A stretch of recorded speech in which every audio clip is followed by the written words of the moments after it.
오늘 주기도문 강의의 9번째 시간으로 악에서 구하소서라는 제목으로 하나님 말씀 전하도록 하겠습니다. 오늘 우리가 살펴보게 될 기도의 내용은 지난 시간에 이어서 이렇게 함께 묶여져 있는 기도의 내용이죠. 그래서 우리가 지난 시간에 시험에 들게 하지 마옵소서, 그리고 다만 악에서 구하시옵소서. 이것은 분리된 기도가 아니라 하나의 연결된 기도입니다. 그런데 우리가 좀 더 구체적으로 살펴보기 위해서 제가 편의상 두 부분으로 나눠서 지금 설교를 하고 있습니다. 시험에 든다는 것에 대해서 말씀을 드렸죠. 시험에 든다는 것은 시험이 나를 주관하는 상태, 그렇죠? 그것에 함몰되어서 그 시험이 나를 끌고 가는 상태를 시험에 든다라고 말씀을 드렸습니다. 그러면 이 시험에 들게 되면 어떻게 되냐 하면 악에 쉽게 빠져버립니다. 그러니까 시험에 들지 않아야 될 뿐만 아니라 악에서도 건짐을 받아야 되는데 우리가 시험에 이제 들어버린 것입니다. 어떻게 하다가. 그러면 이 기도를 드려야 되는 것이죠. 하나님, 내가 비록 시험에 지금 들었지만 악에서는 건져주시옵소서 라고 우리가 기도를 할 수가 있겠죠. 그러니까 시험에 들었다고 다 악에 빠지는 건 아니지만 또 쉽게 악에 빠지기 때문에 이 기도가 필요한 것입니다. 어떤 사람들은 자기와의 치열한 영적인 전투 끝에 빠져나옵니다. 어떤 사람들은 허우적거리다가 결국에는 악에 빠져버리는 경우가 너무나 많기 때문에 주님께서는 너희가 악에 빠지지 않도록, 시험에 들었지만 악에서는 건짐받도록 하나님 앞에 보호해달라고 기도할 것을 우리에게 가르치신 것입니다. 그렇다면 이제 이 기도가 의미하는 것이 무엇인지 구체적으로 살펴보도록 하겠습니다. 첫 번째로는 이 기도가 왜 중요한가라는 것입니다. 이 기도가 왜 중요한가? 왜 하나님은 우리를 보호해 주신다고 약속하셨는데 왜 특별히 기도를 하게 하셨는가라는 것입니다. 그것은 우리가 현재 그 처한 상황 때문에 그렇습니다. 현재 우리의 그 처한 영적인 상태가 어떤 것이냐 하면 우리는 이미 하나님 나라의 백성이 되었죠. 그리고 이미 이 땅 가운데 하나님의 나라가 임했습니다. 그런데 문제는 무엇인가 하면 아직 그 나라가 완성되지 않았다는 것입니다. 이미 임했지만 아직 완성되지 않은 그러한 현재적인 상황 속에서 치열한 영적 전투가 계속해서 일어나고 있다는 것입니다. 그러니까 우리가 우리 자신의 모습만 살펴보아도 잘 알 수 있죠. 우리가 하나님의 백성이 되었죠. 그렇다고 자동적으로 그냥 내가 가만히 있는다고 해서 하나님의 백성으로 그 나라를 누리면서 예수님의 제자답게 살 수 있는 것이 아닙니다. 우리를 유혹하는 사단의 유혹 앞에, 또 세상의 유혹 앞에 끊임없이 분투하고 싸워나갈 때에 우리가 조금씩 예수 그리스도의 제자로서 성장해 나가는 것이죠. 따라서 그러한 현재적인 상황 속에서 이 기도가 아주 필요하다는 것입니다. 이미 예수님께서 이 땅에 오셨을 때에 하나님의 나라가 시작이 되었습니다. 그래서 예수님께서 귀신을 쫓아내고 나서 이렇게 말씀을 하십니다. 누가복음 11장 20절에 보면 그러나 내가 만일 하나님의 손을 힘입어 귀신을 쫓아낸다면 하나님의 나라가 이미 너희에게 임하였느니라. 이렇게 말씀하십니다. 그러니까 예수께서 귀신을 딱 쫓아내셨을 때에 그 귀신이 쫓겨나가는 것, 그것을 사람들이 가시적으로 본 상황 속에서 예수님께서 하신 말씀이죠. 하나님 나라가 이미 너희 가운데 임하였느니라. 물론 예수님께서 2000년 전에 오셨을 때에 하나님의 나라가 그때 시작된 것은 아니에요. 이미 에덴 동산에서 하나님의 나라는 시작이 되었죠.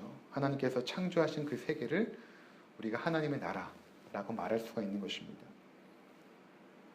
그런데 태초의 인간들의 범죄로 말미암아 그 하나님의 나라가 망쳐지고 망가져 버린 것입니다.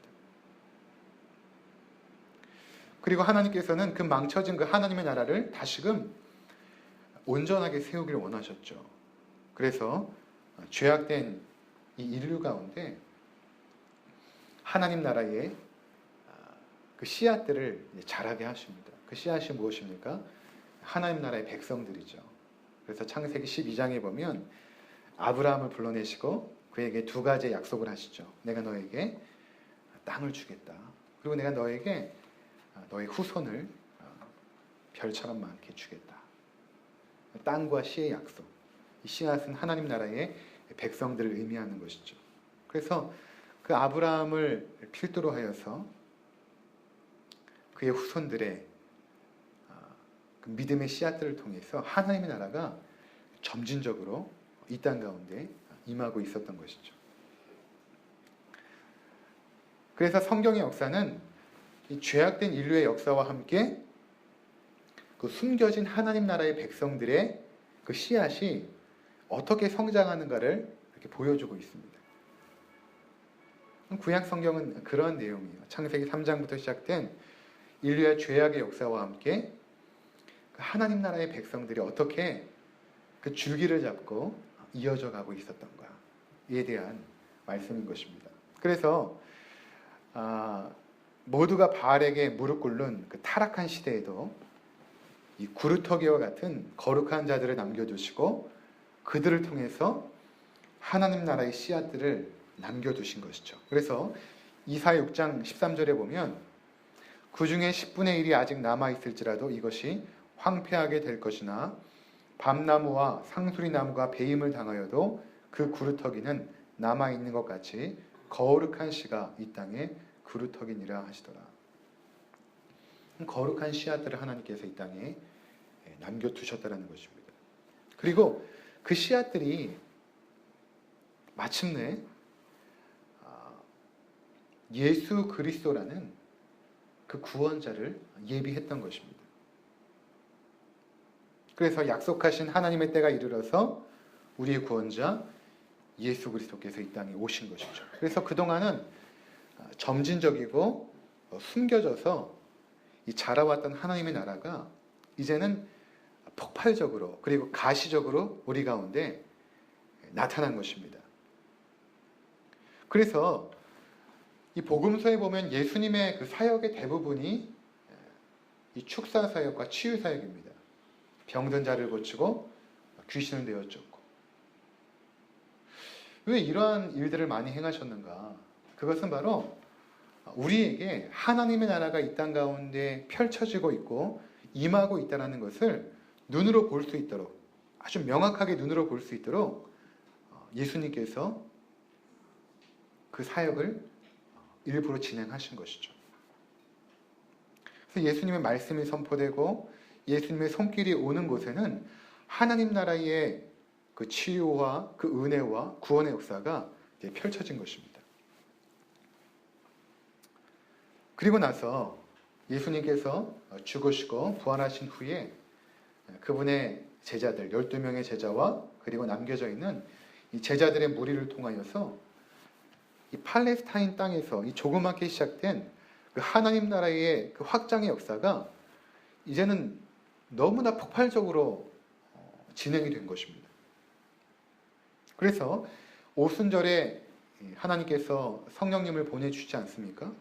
그 성령님의 오심과 함께 하나님의 백성들이 각종 은사와 능력을 받게 되죠. 그리고 그들이 곳곳에 흩어져서 예수가 그리스도라는 그 복음의 메시지를 증거할 때에 병자들이 떠나고 질병이 고침받고 또 하나님의 나라가 임하는 그 놀라운 폭발적인 역사들이 진행이 됐던 것입니다. 그래서 불과 2000년 만에 우리가 하나님 나라의 백성이 되어서 지금 이 자리에 앉아 있는 것입니다. 불과 2000년 만에 그 복음의 능력, 하나님 나라의 역사가 이렇게 펼쳐진 것이죠. 그리고 이제 그 부활하시고 승천하신 예수님께서 이 땅 가운데 이제 곧 오십니다. 곧 오시게 되면 이 하나님의 나라는 완성이 되어지는 것입니다. 그런데 그 예수님께서 이 땅 가운데 재림주로 오시기 전까지 우리의 상태가 어떤 상태냐면 아직 완성되지 않은, 이미 하나님 나라가 임했지만 아직 완성되지 않은 이러한 긴장감 속에서 전투적인 상황 가운데 놓여 있다는 것입니다. 그래서 하나님 나라는 여전히 역사하지만 또 한편에서는 악한 사단의 세력도 끊임없이 역사하고 있다는 것입니다. 그들은 지금도 삼킬 자를 찾아다닙니다. 우는 사자처럼. 그러니까 우리 주변에 여러분들 그 믿음이 신실했다라고 생각했던 사람들도 이러한 사단 유혹 앞에 털컥털컥 넘어가죠. 그들은 시험에 들고 범죄하고 하나님으로부터 멀어졌고 성도들에게는 큰 실망감을 주고 상처를 입히는 일들, 이런 일들이 지금도 일어나고 있다는 것입니다. 근데 문제는 우리도 여기서 예외가 아니라는 것입니다. 그래서 주님께서는 너희가 이러한 끊임없는 사단의 유혹 앞에 있으니, 그리고 그 유혹 앞에서 너희는 너희의 힘과 지혜와 능력으로 승리할 수 없으니 하나님 앞에 보호해달라고 기도하라고 가르쳐 주신 것입니다. 그렇다면 두 번째로 본문에서 악에서 구해달라고 할 때 그 악이 무엇인지를 우리가 알아야겠죠. 그 악이 무엇인가? 여기서 악이라고 쓰여진 이 포네로스라는 단어는 이 구약 성경에 찾아보니까 이 사단을 가리키기도 하고 또 하나님을 알지 못하는 무지, 또는 알면서도 고의로 하나님을 거역하는 상태, 그것을 가르칠 때 포네로스라는 단어를 사용했습니다.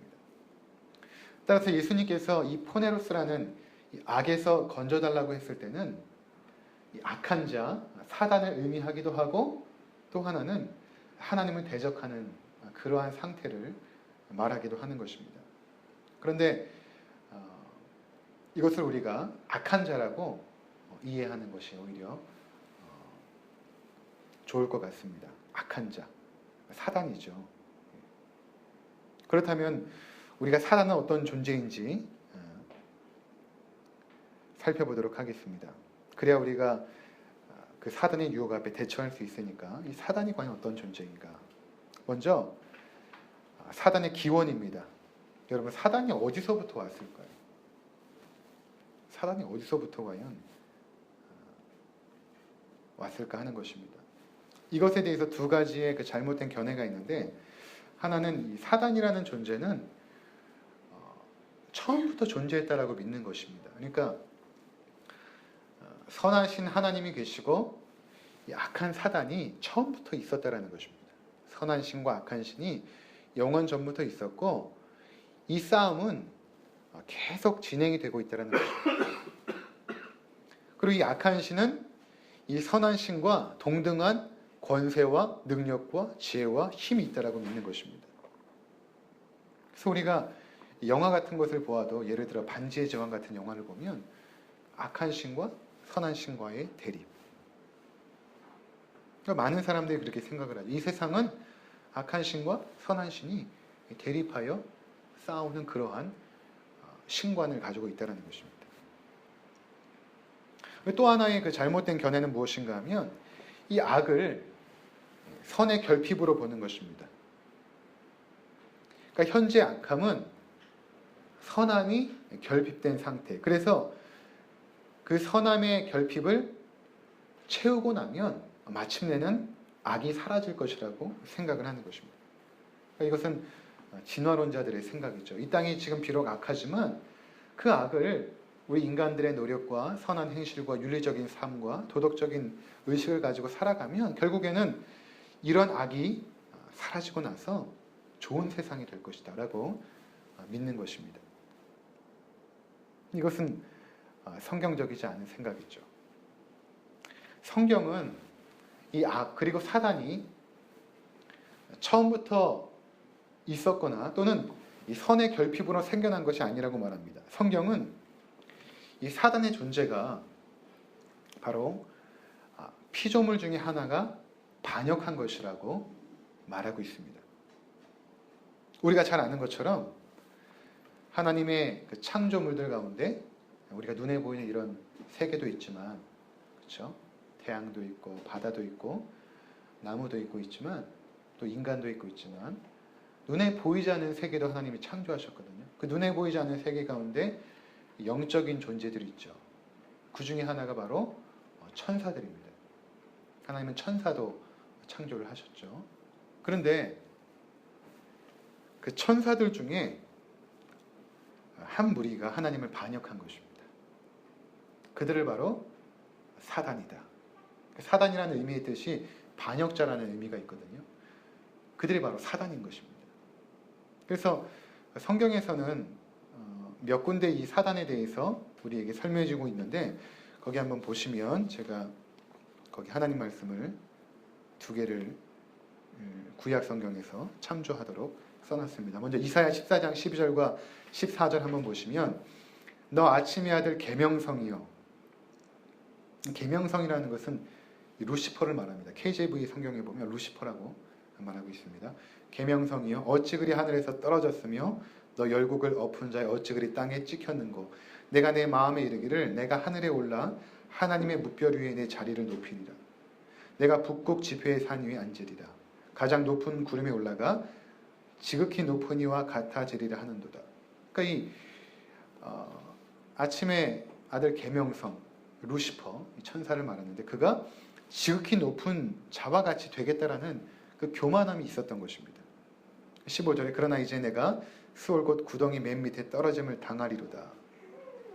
너를 보는 이가 주목하여 너를 자세히 살펴보며 말하기를 이 사람이 땅을 진동시키며 열국을 놀라게 하며 세계를 황무하게 하며 성읍을 파괴하며 그에게 사로잡힌 자들을 집으로 놓아보내지 아니하던 자가 아니냐 하리로다. 그렇죠?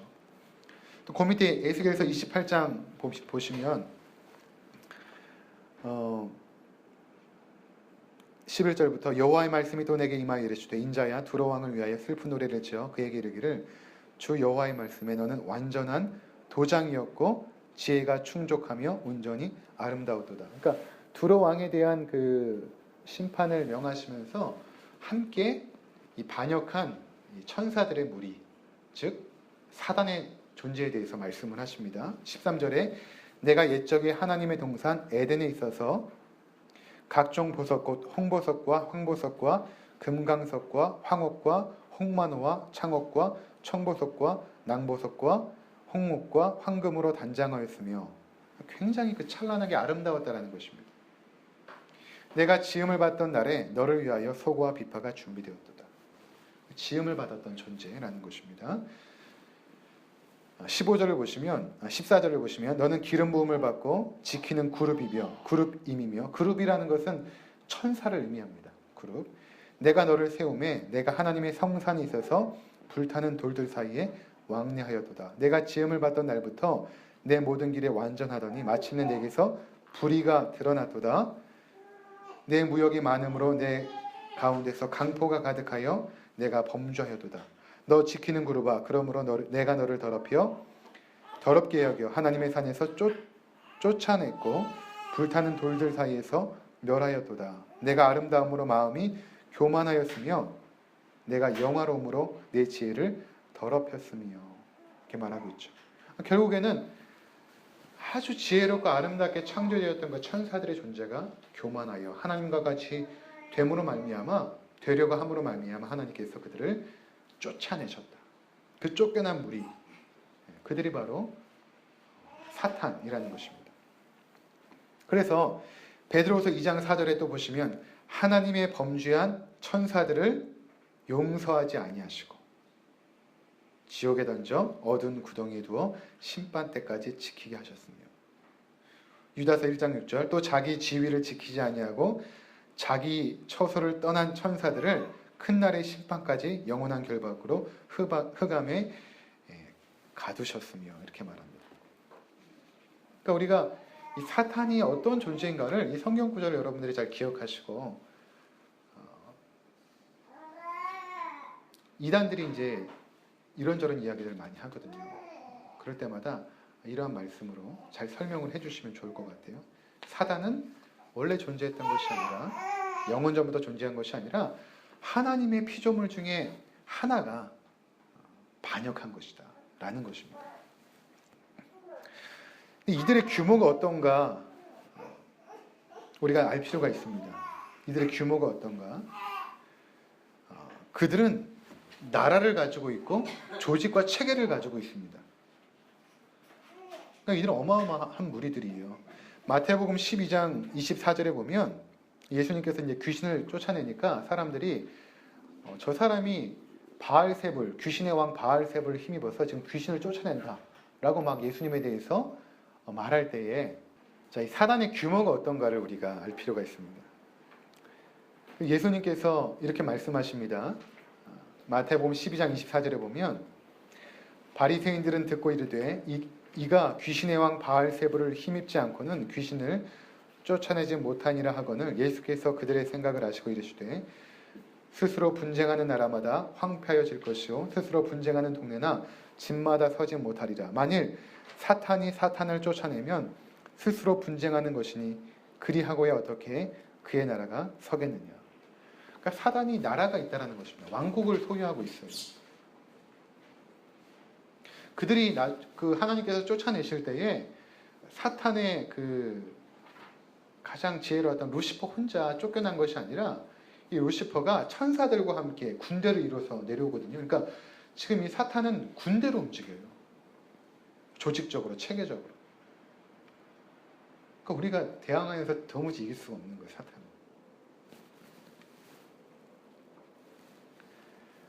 근데 이러한 어떤 하나님의 말씀을 통해서 우리가 두 가지 아주 귀한 진리를 깨닫는데 첫 번째는 뭐냐면 우리가 사탄을 대항할 때 우리 성경적인 자세가 무엇인가 하면 첫 번째로는 사탄을 너무 두려워할 필요가 없다는 것입니다. 너무 두려워할 필요가 없어요. 왜냐하면 사탄이라는 것은 하나님을 반역한 피조물에 불과합니다. 그리고 사탄은 지난 시간에도 말씀드렸지만 하나님의 주권 안에서 활동을 해요. 욥을 유혹할 때도 하나님의 허락을 받죠. 그러니까 그 사탄의 배후에 하나님이 계시다는 것이 아니라 하나님께서 잠시 동안 이 공중 잡은 자의 권세를 잠깐 동안 허락하신다는 것입니다. 그 사탄의 활동을 통해서 하나님의 백성들을 연단하시고 또 악한 자들을 심판하실 그 명분을 하나님께서 세우시거든요. 사단이 잠깐 동안 노임을 받아요. 무적행에 갇힐 때까지 잠깐 노임을 받거든요. 요한계시록에 보면 그 노임을 받은 사탄이 지금 활기를 치고 다니는 것입니다. 근데 간혹 가다가 성도님들 중에는 또 그런 교회들도 있습니다. 사탄을 너무 공포스럽게 여기게 만드는 것입니다. 뭔가 가정에 불화가 생기고 어려운 일이 생기면 뭔가 귀신이 우리 가문에 들어왔다. 술귀신이 들어왔다. 때로는 분노 귀신이 들어왔다. 그리고 너무 막 두려워하는 그런 경향들이 있습니다. 그리고 결박 기도를 통해서 그것을 막 물리쳐야만 우리가 그 악한 영들을 물리칠 수 있다라는, 물론 그런 것도 때로는 필요하죠. 근데 너무 그러한 사탄의 존재를 두려워하거나 공포스럽게 여길 필요가 없다라는 것이죠. 그들은 하나님의 주권과 하나님의 손 안에서 지금도 움직이고 있다는 것입니다. 그러니까 우리가 하나님의 자녀가 되었다면 사탄의 존재를 그렇게 두려워할 필요가 없어요. 너무 의식해서 너무 기도하는 것도 사실은 건강한 신앙인이 아니에요. 전에도 제가 말씀드렸죠. 신학생들이 모여서 너무 사탄을 내쫓는 기도를 하는 것은 그들이 그만큼 사탄을 두려워한다는 증거인 것입니다. 별로 건강한 신앙이 아닙니다. 우린 이미 성령께서 우리 안에 있기 때문에 우리를 건들지도 못해요. 우리 위협할 수는 있겠죠. 하지만 우리를 건질 수 없습니다. 두 번째 자세는 그렇다고 너무 사탄을 무시해서도 안 된다는 것입니다. 왜냐하면 그들은 왕국을 가지고 있고 조직을 가지고 있고 군대를 운영하고 있기 때문에 그렇습니다. 아주 기발한 계략을 가지고 우리를 넘어뜨리려고 하기 때문에 그들을 우리가 무시해서도 안 된다는 것입니다. 그래서 아담과 하와가 넘어간 것입니다. 가룟 유다가 넘어간 것이죠. 그들은 그만큼 강교합니다. 아담과 하와가 어떻게 넘어갔습니까? 사단이 질문 하나 던졌죠. 하나님이 정말 너희들로 동산 모든 나무의 실과를 먹지 말라 하시더냐. 그 질문 하나로 넘어간 건 아닙니까? 그래서 그들이 이 성도들 가운데 침투할 때는 이러한 모습으로 옵니다. 고린도후서 11장에 보면, 제가 어디 써놨나요? 고린도후서 11장에 보면, 그런 사람들은 거짓 사도요 속이는 일꾼이니 자기를 그리스도의 사도로 가장하는 자들이라. 그리스도의 사도로 자신의 모습을 가장할 수 있다는 것입니다. 14절에 이것은 이상한 일이 아니니라 사탄도 자기를 광명한 천사로 가장하나니 그러므로 사탄의 일꾼도 자기를 의의 일꾼으로 가장하는 것이 또한 대단한 일이 아니니라 이렇게 말씀하십니다. 그러니까 여러분 우리가 저 사람은 사탄이다 이렇게 말할 수 없어요. 그들은 굉장히 겸손함으로 가장하여서 침투하고 굉장히 젠틀하고 교양 있게 아주 멋있는 모습으로 우리 가운데 다가옵니다. 우리 영적인 분별력이 없으면 넘어가요. 그래서 예수님께서 주여 주여 하는 자마다 천국에 들어갈 것이 아니라 저들의 열매를 보고 알겠다 이렇게 말씀하시죠. 그러니까 우리가 그들의 열매를 잘 분별할 필요가 있는 것입니다. 그래서 바울은 사탄의 활동에 대해서 이렇게 말합니다. 데살로니가 2장 9절에 보면 악한 자의 나타남은 사탄의 활동을 따라 모든 능력과 표적과 거짓 기적과 그들은 능력을 일으키고 표적을 일으키고 기적을 일으킵니다. 그러니까 사람들이 거기서 넘어가는 것이죠. 저 사람이 저렇게 아름다운 말로 복음을 증거하기도 하고 저렇게 기적과 능력이 있는데 저 사람이 어떻게 사탄일까? 사탄입니다. 저도 봤어요. 사탄의 존재를 봤는데 정말 광명한 천사와 같아요. 근데 그가 사탄의 졸개로 아주 교묘하게 말을 하고 행동을 합니다. 그러니까 사람들이 넘어가는 거예요. 그 말에 쉽게 넘어가는 것입니다. 그들이 지금 어떤 상태로 있고 하는 일이 무엇인가? 그들은 왕국을 이루고 군대를 조직하여서 하나님 나라를 대적하고 있죠. 그리고 하나님의 형상으로 창조받은 우리들을 졸개로 만들어 죄를 짓게 하고 악을 범하게 하고 마침내는 하나님으로부터 분리시키려는 목적으로 활동을 하고 있는 것입니다. 그래서 그들은 인간 정부 뒤에서 활동을 하고 또 문화와 교육과 예술과 그런 전반적인 인간 사회 뒤편에서 그들은 활동을 하고 있습니다. 지금도 굉장히 바쁘게 움직이고 있어요. 그렇다면 우리가 이러한 사단의 세력을 어떻게 대항하며 이길 수 있을까요? 이미 말씀드린 바와 같이 우리의 힘과 노력으로 이길 수는 없습니다. 그래서 주님께서 오늘 말씀 가운데 악에서 구하옵소서라고 기도하게 하신 것입니다. 그러니까 첫 번째로는 우리가 이러한 악한 사단을 대적하기 위해서 기도해야 되는 것입니다. 가장 대표적인 것이 기도라는 것입니다. 그래서 에베소서에서 이렇게 말씀하십니다. 에베소서 6장 10절과 15절에 보면 우리가 하나님의 전신갑주를 입으라 이렇게 말하죠. 그 전신갑주가 무엇입니까?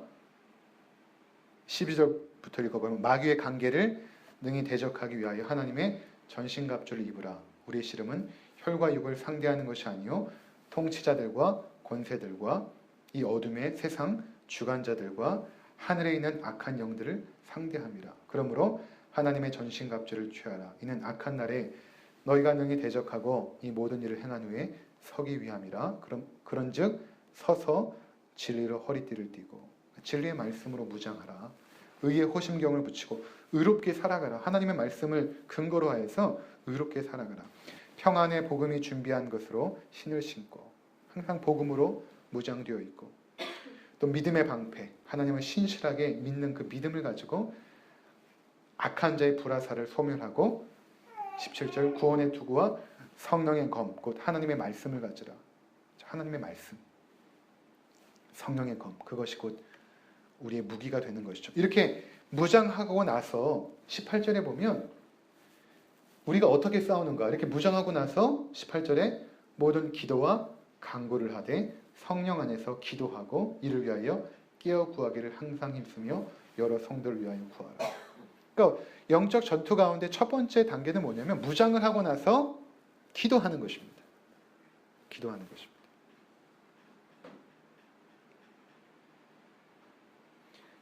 그러니까 기도와 함께 이러한 무장이 필요하겠죠. 이러한 기도 없이, 이런 무장 없이 기도하는 것이 아니라 하나님의 전신갑주로 무장하고 나서 우리가 기도하라는 것입니다.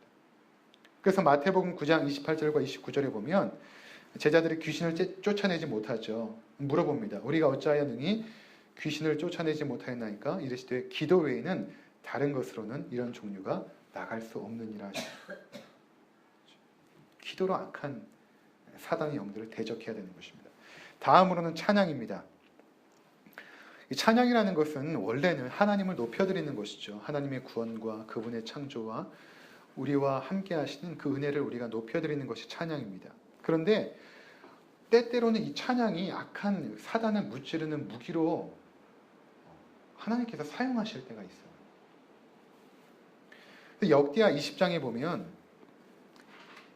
이 모압과 암몬이 군대를 이루고 이스라엘을 치려고 옵니다.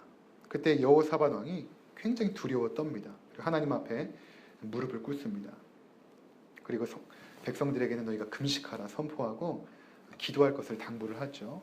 역대하 20장 12절과 13절에 보시면 이 큰 무리를 우리가 대적할 능력이 없고 어떻게 할 줄도 알지 못하고 오직 주만 바라보나이다. 그렇게 겸손하게 하나님 앞에 무릎 꿇습니다.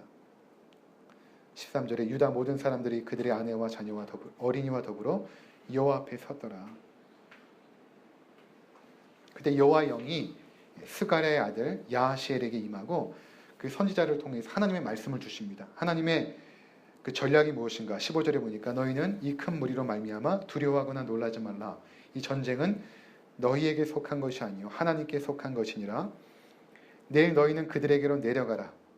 그들이 시스 고개로 올라올 때에 너희가 골짜기 여기 여루엘들 앞에서 그들을 만나려니와 이 전쟁에는 너희가 싸울 것이 없나니 대열을 이루고 서서 너희와 함께한 여호와가 구원하는 것을 보라.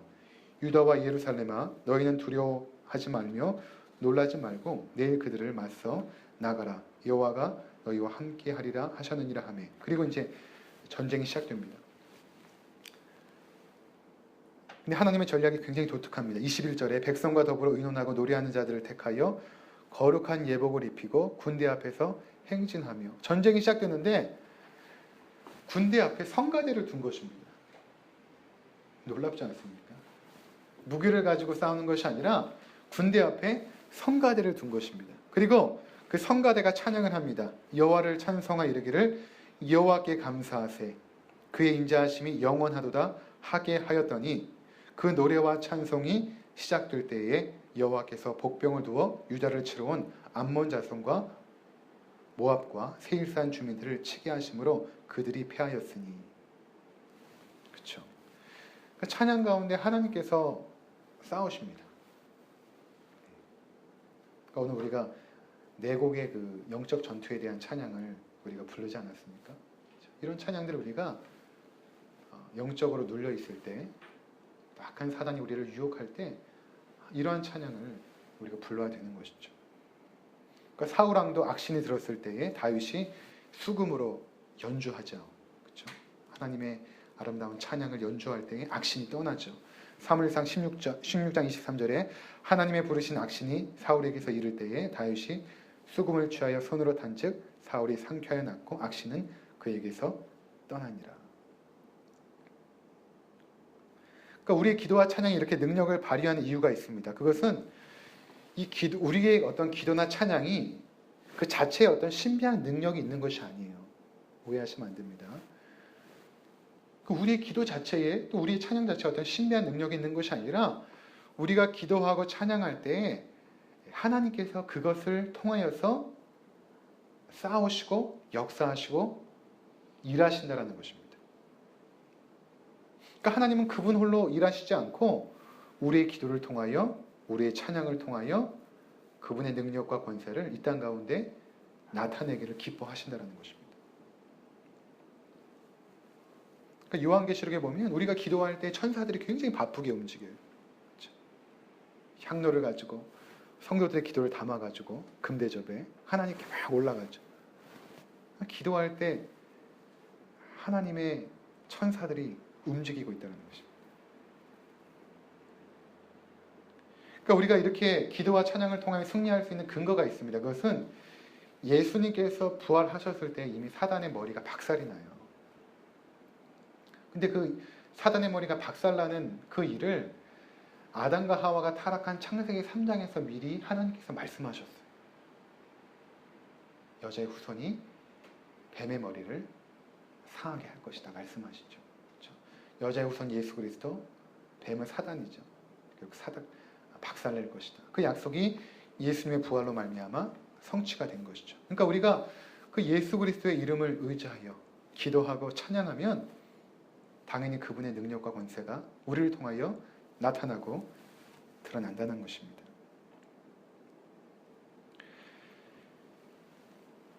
허리가 꺾인 사단은 지금 최후의 발악을 하고 있습니다. 여러분을 넘어뜨리려고 지금 최후의 발악을 하고 있어요. 근데 하나님께서 원하시는 것은 우리가 싸우기를 원하십니다. 싸우지 않으면 패합니다. 그런데 하나님의 백성들은 싸워야 됩니다. 그리고 이미 우리는 예수님의 부활로 말미암아 고지를 점령했어요. 그래서 이미 승리한 싸움을 싸우는 것입니다. 그래서 우리가 V-Day, D-Day라는 말로 표현하죠. 그러니까 예를 들어서 우리가 그 북한이 우리를 침략해 왔을 때 거의 막 부산까지 밀리지 않았습니까? 중공군들이 막 내려고 할 때. 그때 메가더 장군이 인천 상륙작전을 통해서 승리하죠. 인천에 상륙했다는 것 자체가 D-Day인 것입니다. D-Day. 그리고 그 상륙함으로 말미암아 나중에 서울을 수복하고 했을 때 그것이 이제 승리하는 V-Day가 되는 거죠. 그러니까 이미 예수님께서 부활하셨을 때 D-Day가 이미 임한 것입니다. 근데 완전한 승리의 날은 아직 오지 않았어요. 예수님께서 재림하실 때 그때가 완전한 승리의 날인데 그때까지는 계속해서 진군하고 싸워 나가야 되는 것입니다. 아무쪼록 영적인 전투 가운데서 기도와 찬양으로 싸워 나가시고 승리하셔서 마침내 하나님의 승리를 선포할 수 있는 우리 모두가 되시기를 주님의 이름으로 부탁을 드립니다. 기도하시겠습니다.